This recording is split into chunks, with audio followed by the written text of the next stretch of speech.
বারুইপুরে BJP কর্মীকে phone করে ডেকে নিয়ে গিয়ে খুন করা হয়েছে পরিবারের লোকের এমন অভিযোগ। আর সেই খুনের ঘটনায় এবার গ্রেফতার করা হলো 4 জনকে, যার মধ্যে বিজেপি কর্মী যার বিরুদ্ধে অভিযোগ করা হয়েছিল সেই অভিযুক্ত সুজন মণ্ডল সহ 4 জন গ্রেফতার। কথা বলবো আমাদের প্রতিনিধি রঞ্জিত হালদার রয়েছেন আমাদের সঙ্গে টেলিফোন লাইনে। রঞ্জিত, কোন 4 জনকে গ্রেফতার করা হয়েছে, এদের বিরুদ্ধে কি অভিযোগ?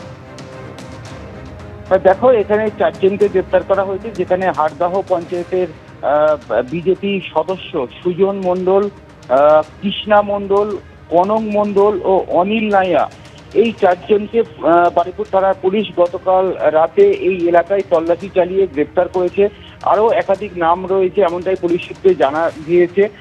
গতকাল ঘটনার পর পরিবারের তরফ থেকে লিখিত অভিযোগ দায়ের করা হয়েছিল। সেখানে একটা নামের তালিকা দেওয়া হয়েছিল যে এই ঘটনার সঙ্গে এই ব্যক্তিরা যুক্ত রয়েছে।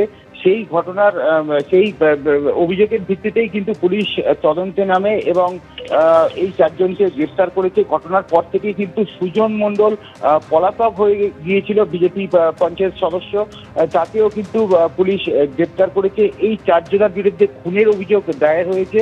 তবে এই 4 জনের এই খুনের ঘটনায় কার কি ভূমিকা ছিল সেই সমস্ত বিষয়গুলো পুলিশ খতিয়ে দেখছে। তাদের দফায় দফায় জিজ্ঞাসাবাদ করা হচ্ছে। 4 জনকে একসঙ্গে জিজ্ঞাসাবাদ করা হচ্ছে, আবার এদেরকে আলাদা আলাদা জিজ্ঞাসাবাদ করা হচ্ছে।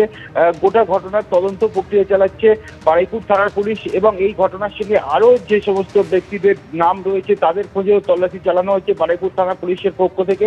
এই 4 জনকে আজ বারুইপুর মহকুমা আদালতে পেশ করা হবে এমনটাই পুলিশ সূত্রে জানা যাচ্ছে। রঞ্জিত, ধন্যবাদ।